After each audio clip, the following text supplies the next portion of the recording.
Welcome to Alan Skorsky Reports. I'm Alan Skorsky. Next month, December of 2025, will be the 15th anniversary of the horrific terror attack against two women who were going for a nature tour in the hills of Jerusalem. On that day, Tal Hartuv was giving a guided tour to her friend, Kristine Luken. The two of them were set upon by two Arab terrorists who tied them up, gagged them, and for a half hour tormented them. Tal watched as her friend was macheted to death until the terrorist turned his focus onto her, forcing her to her knees while repeatedly stabbing her with a serrated machete. Miraculously, Tal, who played dead, survived the attack. In her must-read book, The Rage Less Traveled, a memoir of surviving a machete attack, one of the endorsements came from Colonel Richard Kemp. Here is a portion of that endorsement. Horrific, yet also ordinarily uplifting. The Rage Less Traveled is an extraordinary memoir of an ordinary woman, a civilian who resisted terrorists, battled for her life, struggled with appalling injuries and with PTSD, confronted her assailants in court, and went on to fight against governments that fund the terrorist violence that threatens us today. Tal Hartuv is one of the most heroic people I have ever met. As we are now a month after the so-called ceasefire between Israel and Hamas, with the hostages coming home, we have the true honor of having with us today Tal Hartuv to give us some insight from the perspective of being a terror survivor, watching her friend's murderer being released, experiencing the hypocrisy of British media and government, and how one begins to rebuild their lives knowing that life can never be normal again. Tal, it is an honor to see you again. Hi, Alan. It's an honor to see you again. We haven't chatted for a few months. Yeah, it's great. Hmm. So your story is one that has so many perspectives to it. The first time I met you was when you were doing a tour for your book, and you spoke about the beauty of life. And in your TED talk, you talk about listening to the chirping of birds and how life is like popping a champagne bottle. So right now, I'm sure there are so many emotions for you as having survived a terror attack, as knowing that you're the killer of your friend and who tried to kill you is being released for the hostages. We're now releasing other murderers. Um, Europe is turning against Israel and the Jews. So if I can ask, right now, if I were to ask you, what is your general sense of everything that you're dealing with? I don't know if there's a priority necessarily, but tell me again, like what through your mind um, are we today? Well, what's gone through my mind today? I mean, I have to say, since this murderer, and also the one who stabbed me multiple times, since he's been released, it's kind of, it's in a sense, it's bringing it all back because we're 15 years on and we've known each other a number of years. And you've also seen that I was able to get to back to life. I mean, it's a different life, but back to life. So this for me, it's like, you know what it is, Alan? It's like 15 years ago, you wear clothes and you put them away and you get bigger or you get older and you then put on the same clothes again after all these years and they don't fit. They're uncomfortable. And that's what I feel like today. I just feel like I've been thrown back to 15 years ago and I'm really wearing stuff metaphorically that I thought I got away with or disposed of or at least put away. Do you know what I mean? Sure. And then there's this, of course, the release. There's a lot to say about this deal, by the way, but just emotionally, I think the thing about Jews that we're good at, if we remember to do it, is that we can not everything, not one emotion has to resolve the other, right? I mean, you've been in Israel several times, so you'll ask someone, "Hey, how are you doing?" And they'll say, "Baruch Hashem, praise God," and then they'll give you a list of what's wrong with life. Hmm. So that's how I kind of feel. I mean, obviously, when the hostages came out, I tell you, it's so moving to see this. It's so, oh my gosh, I howled actually. And then at that same time as being joyful and relieved and apprehensive for them for their long way home still, really, I felt such a betrayal for myself and raging injustice, searing injustice. And also they let these murderers out. They're not killers, by the way, they're murderers. They let these murderers out, and their first stop is in a 5-star hotel in Egypt. Right. And don't forget, they've come out with a bunch of money too, which under Biden, the Americans were paying these murderers, and the British government have also, which I have citizenship, carries on paying them today. So there's an enragement, there's a betrayal, there's an anger, and then there's just a relief to get these, at least our live hostages, back home. Yeah. So I've watched a number of your interviews, and again, I don't know that, I mean, unless you're comfortable speaking about that day, because I know for you to tell the story, you could see it was very painful for you. Me as the listener, it was hurting me to have to listen to it. So I can only imagine what it was like for you. Um, you know, we especially in America, we hear about terrorist attacks. We hear about these things, but until you've confronted it, you don't know what it's really like. And you not only were confronted by a terrorist, and your countrymen are frequently confronted by terrorists, whether it's bus bombings, whether it's stabbings at the railways, whether it's the car rammings. What was it like? If you talk about, whatever your comfort level is, you were confronted by them, and then you described that you played dead. And as I mentioned earlier off the air, it's one thing to play dead when you're shot from a distance away and you just don't get up. Here, you were in great pain because of the repeated stabbings. You were turned over and looking into the sun. Your eyes were open. You could have seen if you were breathing. If I can ask, and if you're comfortable, in the situation you were in, how did you even compose yourself to make the conscious decision that I'm going to play dead? Well, I think it's a really interesting question, because also having listened to some of the survivors of October the 7th, there are tens of people who also had that wherewithal to play dead. I mean, they weren't necessarily being stabbed multiple times, but still they're in a position of absolute terror. I think while they were stabbing me and murdering my friend at the same time, there was just I mean, of course, it hurt like hell. I mean, I can't even, even when I wrote my book, I couldn't find quite the words to describe the physical pain. But like just watching somebody being murdered, that almost was, that was more painful and actually much more damaging. If in the light of eternity in my own life, that was much more damaging than anything that the machete wounds did. So uh, there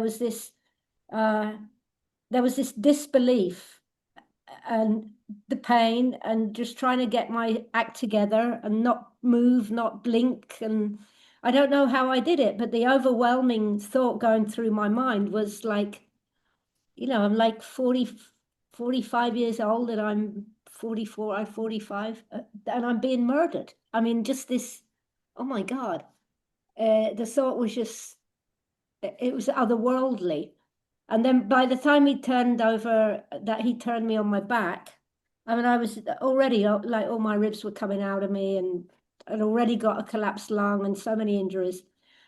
I kept my eyes open then because I was just listless through absolute shock. He could have picked me up and rolled me down the hill or threw me under a bus and I wouldn't have reacted. So that's obviously physical and mental trauma. So I think that's how it happened, the playing dead bit. But I think what is of worthy mentioning is when I managed to like stand up, which was a terrible struggle being gagged and bound. And I just wanted to die near where we get to where I parked the car. It's like that walk through the forest, over a mile, by the way. It's what goes through your head, right? And I think I spoke to Tommy Robinson in the interview with him. I said, I went for a walk as a Jewish person that day with my Christian friend. And when I finally stood up, almost bludgeoned to death, I stood up as a Jew. And that might just sound like, a literary tool, but there's so much to that. There's a huge difference in me as a Jew than being Jewish. Right. And when I was walking back, knowing I was going to be dead, I didn't expect to live for a moment. I mean, I wasn't Alan. I wasn't thinking, oh, I never bought a house. Oh, I never had a good job, like a serious job. Mhm. Oh, I never did this, never thought of anything like that. I thought of the people I love, like, oh my goodness, I'm never going to see them again. I'm never going to hear their voice. I'm a bird watcher, fanatical, and I was listening to the birds, and I'm never gonna hear a bird sing. And then there's the regret, right? Like, I'm not an arguey person, but I had kind of a little bit of a disagreement with someone, and I was too proud to say sorry, right? I mean, I do say sorry, but I like to fester in my own self-righteousness, and that was very formative too, because I should have just said, oh, I'm sorry I said that. And I didn't. So I learned from this walk back dying. That was really very formative, much more than the physical trauma of anything. And also, as I said, the standing up as a Jew. I mean, if I'm going to be nearly murdered for being a Jew, I might as well be one. Do you know what I mean? Yes. That just made sense. So that was the mental, not physical, but the mental, spiritual, psychological, theological transformation that happened in me in the space of under an hour. So what I'm wondering is also because again, I can't imagine. I mean, everyone's trauma is different. Mm. You went through extreme trauma, watching your friend, being victimized yourself, being helpless because you were tied up, getting and walking, and yet somehow through everything, you now do these positive, inspirational talks to others. How did you, and I don't know if you grew up extremely religious, extremely reading all these Dale Carnegie books, how did you, from what you went through, to become now this incredibly motivational, inspirational, positive thinking person when nobody could have ever judged you had you just rolled up in a ball and cried because of, what you went through. Well, I thank you for that. I don't know if it's entirely accurate because I'm just me. I mean, we've spoken personally, right? Not on a Right. podcast. And I am sure you will see there is no difference in how I'm speaking now, which will go out to thousands of listeners, and how I speak to you. And like if I do speak to groups or whatever, I'm just me. And I think that's very nice. I think I was me before the attack as well. I'd never been one for pretense. But I don't know that I have to find anything motivational. I just simply tell people, oh, look, this is what I was thinking. And because there is a bit of murder porn here, right? I mean, everyone wants to know what it's like when you're about to die. And that's very important. And that's priceless information. I mean, by the way, I am envious of people who've had these near-death experiences and they see their life flash before their eyes. I never had anything like that. And I didn't see a light coming from heaven or, that doesn't mean to say I don't, of course, Rambam said, no, there's a God, right? Right. But I didn't have any of those kind of spiritual helps that would get me through. And no, I didn't, to answer your question, I didn't grow up religious, never really gave it a thought. I mean, I wouldn't say I'm a religious person now. Do you know what I mean? But I'm a Jew. We have Shabbat. We have the Chagim. We have our ethical code. We have what we eat, what we don't eat. So if that makes me religious, I'm religious. Right. But it's more the ethics. Right. And I tell you, Alan, you'll get this, right? The ethics. I started reading. My reading changed after the attack. Before then, it was the history of Israel, lots about the Holocaust, nature. But I started reading a lot of the great Jewish thinkers and the rabbinical things. And there's so much wisdom in all of that, right? Like stuff I hadn't really heard of. I'll give you an example from the Talmud. He who is cruel to the kind shall be kind to the cruel. All right now. And then I read an essay by Rabbi Meir Soloveitchik called The Virtue of Hate and how important it is to hate evil and how we do not forgive evil. And I'm sure someone like you and your listeners, they'd be like, oh my gosh, I read that 40 years ago. But for me, it was new. So I delved into like ethics of the fathers and the the Tanakh, and yeah, I feel that those kind of things help me when I also speak to groups. So let me see. I know that you've done a lot of media interviews now, which was why it was so hard for us to get you because you're so high in demand. Um, again, everyone wants to know your story, especially now because again, the hostage deals and you know what PTSD is all about and hostages coming home and being, a victim of terrorism. You were supposed to be, I think, on Pierce Morgan's show. Um, when they called you, what did they tell you they want to talk about? Did they say that, they kind of want to invite somebody who disagrees with you? Were they calling you to kind of give you the platform saying, we're going to let you say whatever you want? What was their agenda when they invited you? Well, first of all, I tweeted it out. I've been wanting, my mind has completely changed now, by the way, but I wanted to be on his whatever you call it. I mean, he's not a journalist and he's Right. barely an entertainer, but and I tweeted this out, and it was something to the effect of, "Hi, Piers Morgan. You might want to know that the terrorist who tried to murder me has just been released. I'm sure your viewers would like to know what that feels like." Now, Right. this went all over the internet, and so his staff contacted me, and they said they would, yes, that they agreed I should come on the show. Now, I've seen like 3 episodes. That's it. Never again, as we say in Jewish life. Yeah. But it's like it takes two formats, right? There's one where they have this bitchy panel, which is like a gladiator fight to the death, All right. like a Jerry Springer gone mad. Yeah. And then there's the other where he actually has intelligent interviews with on a one-on-one, and I was quite happy to sit down with Pierce and do that because I think he can be a very good conversationalist. So that's me expecting that this is a really interesting subject for people, and there's a lot there. And so I said, what I remember texting, like, is it 40 minutes, 45 minutes? And they said, no, you start off with Pierce, you'll have around 5 minutes, and then there's other guests.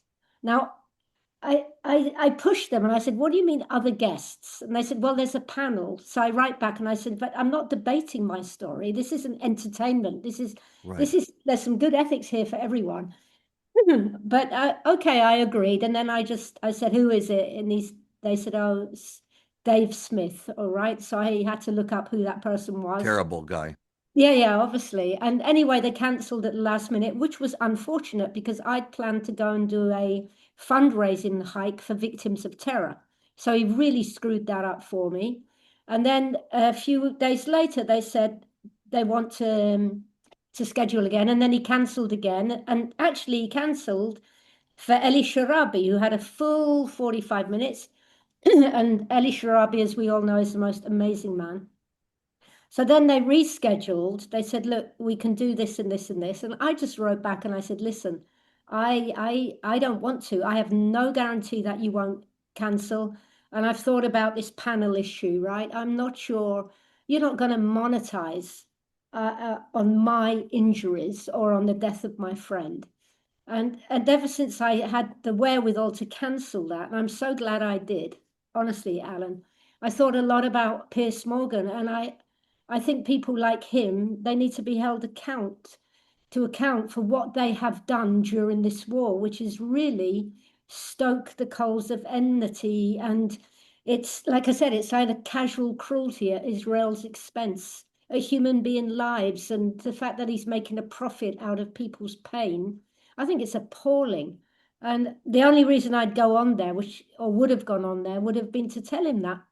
Right. I just find it so disgusting, and that people think it's okay for entertainers to do this. Right. So, you mentioned Tommy Robinson, and, I've been following him for quite a while now, especially because he's been in the news and trying to figure out who he is, and I've become a fan of his. Um, he's like, I think to me, almost like the Mayor Kahana of Great Britain, trying to save his country from the moral decline that's going into. You've spoken about the hypocrisy of the British government. We're all watching it before us. Starmer, David Lammy, and the mayor Sadiq Khan, I think whatever that's his name, the mayor of London. We all see that Europe, is going into the toilet, and America is probably not far behind. Um, from your perspective, again, um, what did you like? What were you in your head? You're saying, okay, the world can see, like every time there's a terror attack somewhere, we think maybe now the world will wake up. And yet, not only does the world not wake up, they fall into an even deeper sleep about what's going on. So now you have the hostages coming home. If there's, have you had a chance to meet with the families, offer your guidance, suggestions? Again, your trauma and theirs do have, a point where they do meet. And have Right. you been able to offer a type of guidance, for them as to, what's going to happen next? That's a very interesting question. I personally haven't at the moment on purpose, all right, because I found this with myself too. Uh, First of all, they need time alone with their families and their friends. And look, you're a media man in a sense, right? But the media can be very callous. I Yeah. mean, people are heroes one day and then they're forgotten. I mean, I wonder if we'll even remember most of these people's names in another 5 years. So I know from my experience, what was most meaningful to me weren't the people necessarily who came in the beginning. They came 6 months down the road when I'd felt forgotten and there'd been new terror attacks and there'd been new stories.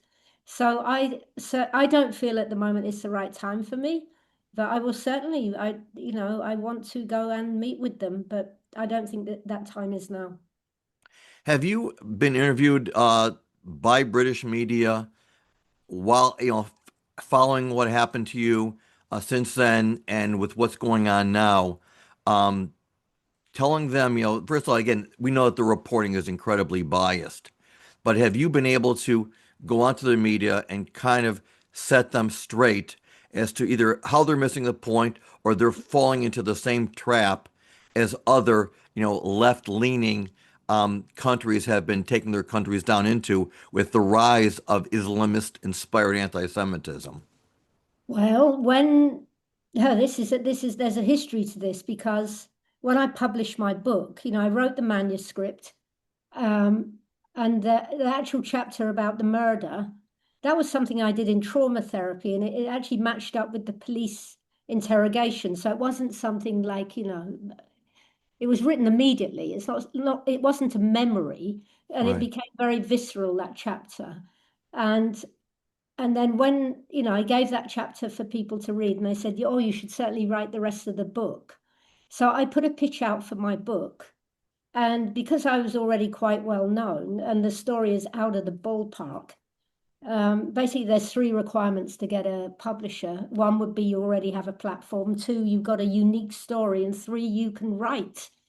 And I knew I had two out of the three. And I took writing lessons, creative writing lessons. And I'm still pleased with it. And a lot of the stuff that I do, I look back and think, oh, that was all right. But I'm still really pleased with the commitment and the quality of the book.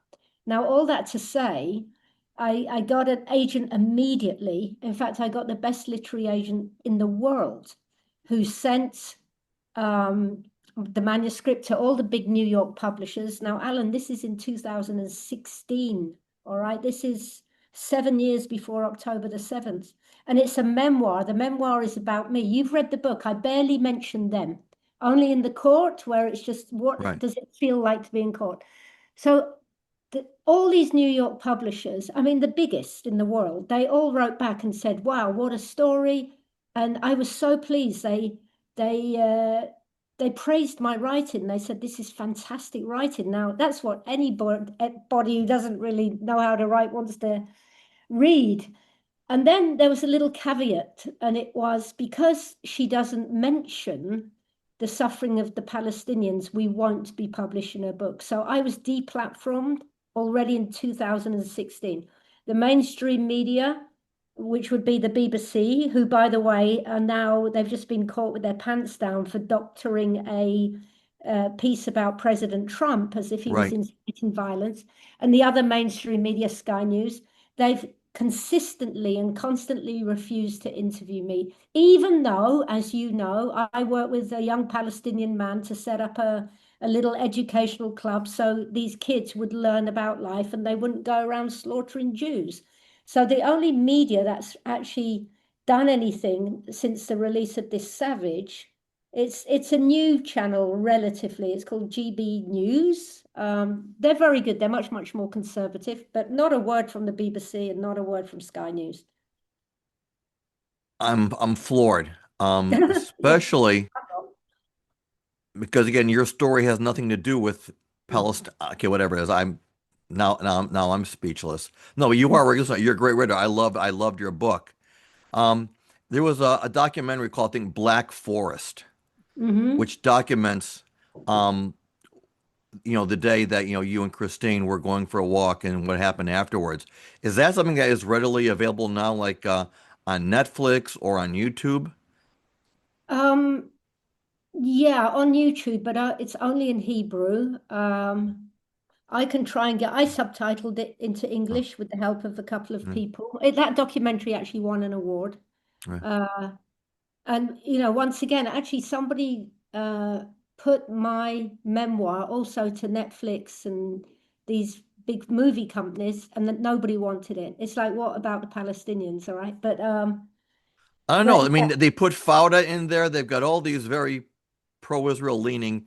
okay, But but no, Fauda's much more nuanced, right? That's right. what's the brilliance of Fauda. And my story, there's no balance in it, right? This is two women go out for a walk, basically, Yeah. even according to the terrorist confession, they slept in the forest the day before. It's all written down. Right. It is in that movie. They slept in the forest and they were going to murder the first Jews they came upon. Now there's no balance there. Oh, Yeah. by the way, I'll tell you here because I had an interview with a German paper. Um, I can't remember the name. Very long interview. Super nice journalist. And he calls me like 3 days later and he says, "Oh, listen, Tal, I got to tell you, I actually, my interview, by the way, was with a telephone by phone." He says, "Oh, I went to the family of the murderer because I'm writing this article." And now, of course, this, how do you say, floored me. And I said, wait, I mean, you met the family? Did you see anything about him? And he sent me a photo of the cell phone of his brother where you could see a picture of the murderer. And he says, I kind of forgot we're in the middle of an interview, but it didn't matter. He said, "How do you feel?" And I said, "Oh, I wish he was dead. I hope he suffered." So this journalist says, "Well, actually, he did suffer, and he's calling this terrorist by his Yeah. first name. Like, oh, he had suffered." And I said, "Oh, just didn't suffer enough by the look of him." Yeah. And then the article came out. Now I know basic German, but I Googled it and I asked a German, Hebrew, English speaking friend. And this article, listen to this, Alan, is a very long article. All through the article, the terrorist is referred to only by his first name. All right. Of I'm course. referred to by my family name. Now there's a distance, there's a I'm a writer. It Yeah. creates a certain coldness. The journalist could go to his house, and the way it's, oh, we sat in the, what do you call it, in the yard under the vine, and she went and got coffee, and there was an olive tree, and you've got this typical fake Palestine Right. scenery. And with me, oh, and then it was like, well, the son grew up without a father, and then they mentioned other crimes of the so-called occupation. And with me, it was always Hartuv, and I was stabbed 18 times. And then he quoted me saying, "I wish he was dead." And I texted that journalist this morning. I said, I've only just now got around to reading your article, and I am so sorry that I enabled you to use my story and my suffering to promote this terrible propaganda. It's That's all over the place. It's yeah. outrageous. I'm still actually really angry about it. Thing, that's why I always warn people whenever you do an interview with a newspaper person, however, whatever you think you're going to tell them, they will write it in a way that suits their agenda. And They I've do. gone through it before, and I've learned I'll never do that again because it doesn't matter. And they can quote you verbatim, and they can still spin it. In the remaining few minutes, Tal, today, again, the government has released the hostages. Itamar Ben-Gvir is calling for the death penalty. And I think, to me, I think, first, I mean, I support the death penalty anyhow for convicted murderers. But especially in the case of Israel, where you have these barbaric, savage murderers who are there as bargaining chips and who get paid for their crimes. And for all their talk about martyrdom and glory and paradise, blah, blah, blah, they don't want to die. If they did, they'd all be coming out of their tunnels. So, have you had any input at all? Have you spoken with the Knesset about endorsing this idea of the death penalty moving forward so that Israel never again has to be put in the position of trading hostages for murderers? Well, I a few weeks ago, when I found out that this Savage was being released, I put on my social media something like, "Just found out that the bastard who tried to murder me has been released. I make it public knowledge that I'm working towards, hopefully, that the death penalty will be implemented." And I stand by that. I'm like you. I mean, first of all, we're talking about murder. We're not talking about killing or Right, manslaughter, right? There's no remorse, and murder is that sin that we as Jews know it's an impossible sin to forgive, and it's got nothing to do with emotion. It's just that right, the person who was wronged is dead, and they can't extend the forgiveness. Now, as far as the Knesset goes, um, look, it's not quite as black and white as I think we think it is, because we do have the death penalty. All right, it's just not been implemented, and it has been tried to be brought back over the years. And I don't understand politics, but for political motives from both sides, I think from the left and the right, there's always been a planter there, as they say.